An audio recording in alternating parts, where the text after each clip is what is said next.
रक्षा की शादी कौशल से हुई थी। रक्षा एक सामान्य मध्यम वर्गीय परिवार की लड़की थी, लेकिन बहुत ही अच्छे स्वभाव की, पढ़ी लिखी, बड़ों का सम्मान करने वाली। रक्षा के माता पिता ने बहुत अच्छी परवरिश दी थी उसे, इसलिए रक्षा की सासू माँ कामनी जी ने रक्षा को पसंद करके अपने बेटे कौशल से उसकी शादी करवाई थी। क्योंकि कौशल कामनी जी का इकलौता बेटा था, अच्छी खासी जायदाद और बिजनेस थी कामनी जी के पास, जिसे पति के गुजरने के बाद कामनी जी ने ही संभाला था। लेकिन कौशल काफ़ी मनबड़ और बिगड़ैल हो चुका था, इसलिए कामनी जी को लगा था कि रक्षा से शादी करके शायद कौशल में कुछ सुधार आ जाए और वह भी अपने बिजनेस पर ध्यान देने लगे, साथ ही घर परिवार संभालने लगे। लेकिन यह बात बस उनका वहम निकली। कौशल अभी भी पहले की तरह बदतमीज ही था। उसे घर परिवार और बिजनेस कारोबार से कोई मतलब नहीं था। बस दिन भर यार दोस्त, मटर गश्ती, शराब पीना, पब में जाना, यही सब उसका काम था। कामनी जी को कई बार पछतावा भी होता था कि अपने नालायक बेटे को सुधारने के लिए उन्होंने रक्षा जैसी लड़की की जिंदगी खराब कर दी, क्योंकि कौशल तो सुधरने का नाम ही नहीं ले रहा था। वह अक्सर इस बात का अफसोस रक्षा से जाहिर भी करती थी, लेकिन रक्षा बोलती थी, यह सब कहने की बात है मम्मी जी, जिसके नसीब जिसके साथ बंधे होते हैं उसकी शादी उसी के साथ होती है। किसी के सोचने से कुछ नहीं होता। मेरे नसीब कौशल जी के साथ लिखे थे, तो मैं उनकी पत्नी बन गई। कामनी जी अक्सर रक्षा को समझाती थी कि कौशल तो नहीं सुधरने वाला, तू तो पढ़ी लिखी है, तू मेरे साथ ऑफिस आया कर, सारा बिजनेस देख, समझ और संभाल, क्योंकि आगे सब कुछ तुझे ही देखना होगा। मुझे कौशल से कोई उम्मीद नहीं है, लेकिन रक्षा पढ़ी लिखी होने के बावजूद बहुत दबी दबी सहमी सी रहती थी और ऑफिस जाने में घबराती थी। वह सोचती थी, जब तक सासू माँ है वह यह सब टेंशन क्यों ले। इस बीच रक्षा का एक बेटा भी हो चुका था, लेकिन फिर भी कौशल को थोड़ी भी समझ नहीं आई थी। कौशल दिन ब दिन बदतमीज होता जा रहा था, लेकिन सासू माँ का अपार प्यार मिलने की वजह से रक्षा कौशल की तरफ से की गई बदतमीजियों को इग्नोर कर देती थी। कामनी जी को भी कौशल के ऊपर बहुत गुस्सा आता था, पर वह चाह कर भी कुछ नहीं कर पा रही थी। अब कौशल ने एक नई मुसीबत खड़ी कर दी थी। उसकी किसी दृष्टि नाम की लड़की से अच्छी खासी दोस्ती हो गई थी, या यूं कहें कि दृष्टि ने उसे फंसा लिया था उसकी जायदाद देखकर। दृष्टि ने कौशल को ऐसे अपने चंगुल में कर लिया था कि वह जो भी बोलती थी कौशल वही करता था। दृष्टि ने कौशल को पूरी तरह से रक्षा की जिंदगी से निकाल दिया था। अब तो हफ्तों कौशल घर नहीं आता था, और अगर आता था तो रक्षा के साथ बहुत बदतमीजी करता था। कामिनी जी यह सब कुछ काफ़ी दिनों से देख रही थी, और वह कौशल को कई बार चेतावनी दे चुकी थी कि वह सुधर जाए, नहीं तो वह कोई बहुत बड़ा कदम उठाएंगी। लेकिन कौशल को तो एक ही धुन सवार थी कि रक्षा को उसकी ज़िंदगी से बाहर निकालना है और दृष्टि को अपनी पत्नी बनाकर इस घर में लाना है। पर इसके लिए कामनी जी बिल्कुल भी तैयार नहीं थी। रक्षा भी अब तक कौशल के सारे अत्याचार बर्दाश्त कर रही थी, लेकिन उसकी ज़िंदगी में दृष्टि को वह बर्दाश्त नहीं कर पा रही थी। कामनी जी ने रक्षा से कहा, मैंने तुमसे कितनी बार कहा खुद को तेज बनाओ, ऑफिस आओ, बाहर निकलो, लेकिन तुम तो घर संसार में ही इतनी व्यस्त हो कि कभी खुद पर ध्यान ही नहीं देती। और देखो तुम्हारा पति क्या गुल खिला रहा है। मैं जब तक हूँ तुम्हारी रक्षा कर दूंगी, लेकिन रक्षा नाम तुम्हारा है और तुम्हें खुद अपनी रक्षा करनी पड़ेगी। तुम मेरे ऊपर कब तक आश्रित रहोगी। मैं आज हूँ, कल नहीं रहूँगी।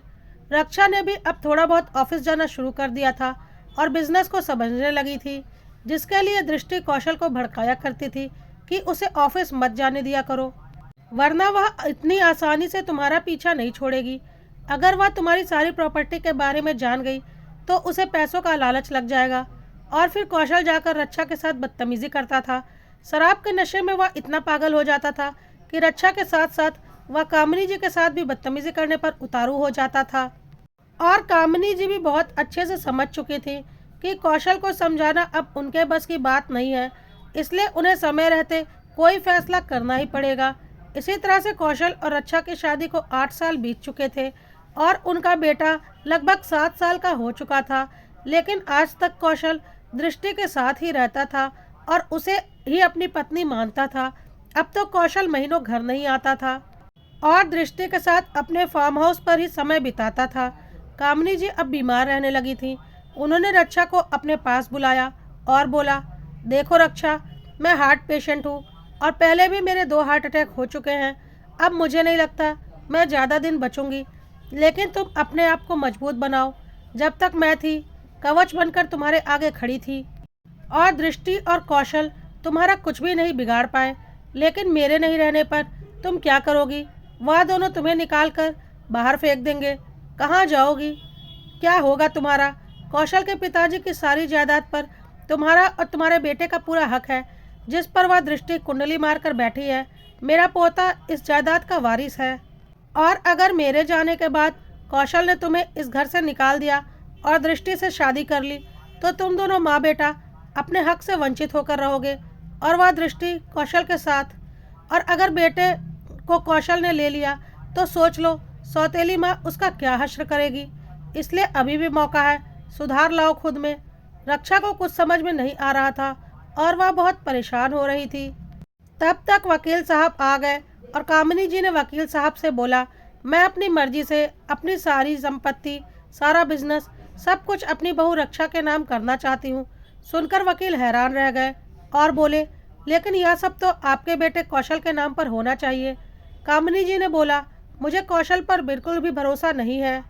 मेरी बहू रक्षा यह सब कुछ अच्छे से संभाल सकती है।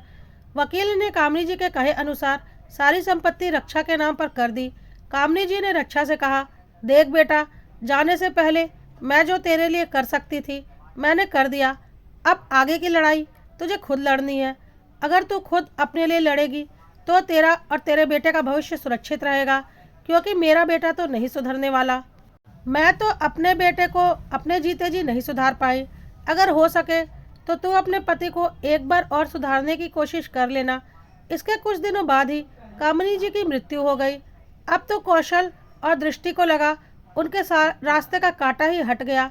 दृष्टि तो अब पूरे बिजनेस की मालकिन बनने के सपने देखने लगी थी और उसने कौशल से बोला, कौशल, अब तो मैं उस कुर्सी पर बैठना चाहती हूँ जिस पर तुम्हारी मम्मी बैठती थी। और कौशल ने बोला, बिल्कुल दृष्टि, उस कुर्सी पर तुम ही बैठोगी। तुम्हारा पूरा हक है उस कुर्सी पर बैठने का। उस रक्षा को तो मैं तलाक देकर बाहर फेंकूंगा। कौशल दृष्टि को लेकर अपने ऑफिस गया और उसे अपनी मम्मी के केबिन में ले गया। वहाँ पर वह दृष्टि को अपनी मम्मी की कुर्सी दिखाकर बोल रहा था कि तुम आराम से इस पर बैठो, क्योंकि तुम ही अब यहाँ की मालकिन हो।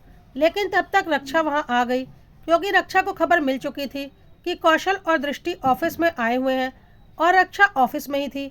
उसने दृष्टि का हाथ पकड़कर उसे पीछे की ओर धक्का दे दिया और बोला, हिम्मत कैसे हुई मम्मी जी की कुर्सी को हाथ लगाने की? यह कुर्सी सिर्फ और सिर्फ मम्मी जी की थी और जाने से पहले यह कुर्सी उन्होंने मुझे सौंपी है। तेरे जैसी गंदी औरत इसे हाथ भी नहीं लगा सकती। दृष्टि को बहुत जोर का गुस्सा आया और कौशल तमतमाता हुआ रक्षा की तरफ बढ़ा तो रक्षा ने सिर्फ हाथों से इशारा किया, कौशल, यह हमारा ऑफिस है। मैं यहाँ कोई बखेड़ा नहीं चाहती। बाहर सारे स्टाफ बैठे हैं, लेकिन फिर भी अगर तुम अपनी इज्जत का फालूदा यहाँ करवाना चाहते हो तो ठीक है, वरना चुपचाप अभी का अभी इस 2 कौड़ी की घटिया औरत को लेकर यहाँ से निकल जाओ, वरना मैं सिक्योरिटी बुलाकर क्या कर सकती हूँ। तुम्हें पता है तुम्हारी पत्नी मैं हूँ, ना कि यह। और अब मुझे पुरानी वाली कमज़ोर रक्षा मत समझना। जाने से पहले मम्मी जी मुझे अपने से भी ज़्यादा मजबूत बनाकर गई हैं और तुम जैसे लोगों के साथ इस दुनिया में रहना है तो मजबूत तो मुझे बनना ही होगा। कौशल और दृष्टि को समझ में आ गया था कि रक्षा पुरानी वाली रक्षा नहीं रही है और रक्षा को संभालना अब इतना आसान नहीं है। इसलिए उस वक्त दोनों चुपचाप वहां से चले गए। अगले दिन कौशल दृष्टि को लेकर सीधा अपने घर रक्षा के सामने आ गया और उसने बोला, चुपचाप मेरे घर से निकल जाओ। जब तक माँ थी तो इस घर में राज करती थी, अब इस घर में मैं और दृष्टि रहेंगे। मैं तलाक के पेपर लेकर आया हूँ, चुपचाप इस पर साइन कर और यहाँ से निकल। और हाँ, मेरा बेटा यहीं पर रहेगा। रक्षा को पता था यही सब होने वाला है और उसने खुद को इसके लिए तैयार कर लिया था, क्योंकि उसे यह भी पता था कि अब कामिनी जी उसके साथ उसकी रक्षा कवच बनकर नहीं खड़ी हैं। रक्षा ने बोला, मैं यहाँ से निकलूँ? होते कौन हो तुम यह बोलने वाले कि मैं यहाँ से निकलूँ? और यह किस बाजारू औरत को लाकर मेरे घर में खड़ा कर दिया है? तुरंत निकालो इसे मेरे घर से बाहर। ऐसे 2 कौड़ी की बाजारू औरतें मेरे घर के आसपास खड़े होने के लायक भी नहीं है और तुमने इसे घर के अंदर घुसा दिया। सुनकर दृष्टि के तन बदन में आग लग गई और उसने बोला, तुम्हारी इतनी हिम्मत, तुमने मुझे बाजारू औरत कहा। कौशल ने भी रक्षा के ऊपर हाथ उठाने की कोशिश की तो रक्षा ने कौशल का हाथ पकड़कर उसे पीछे की ओर धक्का दे दिया और बोला, गलती से भी ऐसी गलती मत करना, वरना अंजाम क्या होगा तुमने सोचा भी नहीं होगा। उसके बाद रक्षा ने बहुत जोर से सिक्योरिटी गार्ड को आवाज़ दी। सिक्योरिटी गार्ड दौड़ता हुआ आया। रक्षा ने उससे बोला, यही ड्यूटी करते हो तुम? कोई भी ऐरी गैरी बाजारू औरत मेरे घर में घुस जाएगी और तुम ध्यान भी नहीं रखोगे? ऐसे दो कौड़ी की घटिया औरत पर यह सड़क छाप औरत अंदर कैसे आ गई? आइंदा इस घर में यह आनी नहीं चाहिए। धक्के मारकर बाहर निकालो इसे, कहते हुए रक्षा अपने कमरे की तरफ चली गई। कौशल चिल्लाता हुआ रक्षा के पीछे गया और सिक्योरिटी गार्ड दृष्टि को बाहर चलने के लिए बोलने लगा। दृष्टि को बहुत बेइज्जती महसूस हुई और उसने इस बेइज्जती का बदला लेने की ठान ली थी। उधर कौशल ने रक्षा से बोला, तुम्हारी हिम्मत कैसे हुई दृष्टि के साथ ऐसी बदतमीजी करने की, मेरे ही घर से दृष्टि को बाहर निकालने की? भूलो मत, यह जमीन जायदाद बिजनेस सब कुछ मेरा है। तुम होती कौन हो यहाँ के फैसले लेने वाली? अब रक्षा ने बोला, मैं कौन होती हूँ? मैं इस सारी जमीन जायदाद बिजनेस की मालकिन होती हूँ, कहकर रक्षा ने कामनी जी के द्वारा साइन किए गए सारे पेपर कौशल को दिखा दिए और बोला, मम्मी जी ने जाने से पहले यह सारी प्रॉपर्टी मेरे नाम पर कर दी है और यह सब कुछ अब मेरा है। तो अब इस घर में वही होगा जो मैं चाहूँगी, और अगर आइंदा अपनी उस रखेल को इस घर में लाए ना तो तुम्हें भी इस घर से धक्के मारकर निकाल दूंगी। सुनकर कौशल को यकीन नहीं हुआ कि उसकी माँ ने अपनी सारी संपत्ति अपने बेटे को ना देकर अपनी बहू को दे दी है, और कौशल गुस्से में वहाँ से अपने फार्म हाउस की ओर चला गया जहाँ वह और दृष्टि रहते थे। जब दृष्टि ने यह सब कुछ सुना तो वह भी हैरान रह गई, क्योंकि दृष्टि तो कौशल के साथ इसलिए थी कि कौशल के पास संपत्ति थी और अब तो कौशल खुद कंगाल था। लेकिन फिर भी दृष्टि को लगता था कि अभी भी मौका है। कौशल चाहे तो रक्षा की सारी संपत्ति अपने नाम पर करवा सकता है। और उसने कौशल से बोला, तुम रक्षा से प्यार से बात करो, उसे यकीन दिलाओ कि तुम उससे प्यार करते हो। देखना वह खुद ब खुद सारी प्रॉपर्टी तुम्हारे नाम कर देगी। क्योंकि दृष्टि को समझ में आ गया था कि कौशल जैसा लड़का दोबारा उसके चंगुल में फंस जाए यह जरूरी नहीं है, तो कौशल से जितना हो सके उतने पैसे निकलवाने होंगे। लेकिन कौशल ने साफ मना कर दिया और बोला, मैं उस रक्षा से प्यार से बात करूं? अरे भाड़ में जाए वह और उसके पैसे, मुझे कुछ नहीं चाहिए। मैं तो बस तुम्हारे साथ खुश हूँ, रखने दो उसे सारे पैसे। कौशल तो सच में दृष्टि से प्यार करने लगा था, क्योंकि उसे लगता था दृष्टि उससे सच्चा प्यार करती है। लेकिन दृष्टि की नज़र तो कौशल के पैसों पर थी। तब तक रक्षा भी फार्म हाउस में आ चुकी थी और वहाँ के सिक्योरिटी गार्ड को बुलाकर उसने बोला, सुनो, आज के बाद यह दो कौड़ी की घटिया औरत मुझे फार्म हाउस में दिखनी नहीं चाहिए। पता नहीं कैसे कैसे लोग मुंह उठाकर चले आते हैं मेरे फार्म हाउस में। अगर आइंदा यह औरत इस फार्म हाउस में दिख गई तो तुम्हारी नौकरी गई समझो। इसका सारा सामान उठाकर अभी का अभी बाहर फेंको। सिक्योरिटी गार्ड दृष्टि का सामान उठाकर लाने चला गया। दृष्टि और कौशल को यकीन नहीं हो रहा था कि रक्षा ऐसी हरकत कर सकती है। कौशल ने रक्षा से बोला, ठीक है, तुम सारे पैसे प्रॉपर्टी सब रख लो, फिर भी मैं तुम्हारे पास वापस नहीं आऊँगा, क्योंकि दृष्टि और मैं एक दूसरे से सच्चा प्यार करते हैं। हम दोनों फिर से अपनी ज़िंदगी नए सिरे से शुरू करेंगे। तुम अपने पैसों के साथ खुश रहो, मैं दृष्टि के साथ खुश रहूँगा। और कौशल ने दृष्टि से कहा, चलो दृष्टि। दृष्टि को कुछ समझ में नहीं आ रहा था, क्योंकि वह कंगाल कौशल के साथ रहकर क्या करती। लेकिन रक्षा को सब कुछ समझ में आ रहा था। दृष्टि अभी कौशल को मना करने ही वाली थी कि तब तक रक्षा ने एक और चाल चली। दृष्टि का बुखार कौशल के दिमाग से पूरी तरह से निकालने के लिए, क्योंकि रक्षा को तो पता था कि दृष्टि को पैसों का कितना लालच है। रक्षा ने दृष्टि से कहा, दृष्टि, क्या तुम चाहती हो कि यह फार्म हाउस मैं तुम्हारे नाम पर कर दूं? सुनकर दृष्टि और कौशल दोनों हैरान हो गए कि रक्षा यह कैसी बातें कर रही है। और दृष्टि ने बोला, अच्छा, तुम यह फार्म हाउस मेरे नाम पर करोगी? किस खुशी में जान सकती हूँ? रक्षा ने बोला, हाँ कर दूंगी, पर मेरी एक शर्त है। तुम मेरी शर्त पूरी कर दो, मैं यह फार्म हाउस तुम्हारे नाम कर दूंगी। बहुत दुख दिया है तुम दोनों ने मुझे, बस उस दुख का बदला लेना चाहती हूँ। दृष्टि को कुछ समझ में नहीं आ रहा था।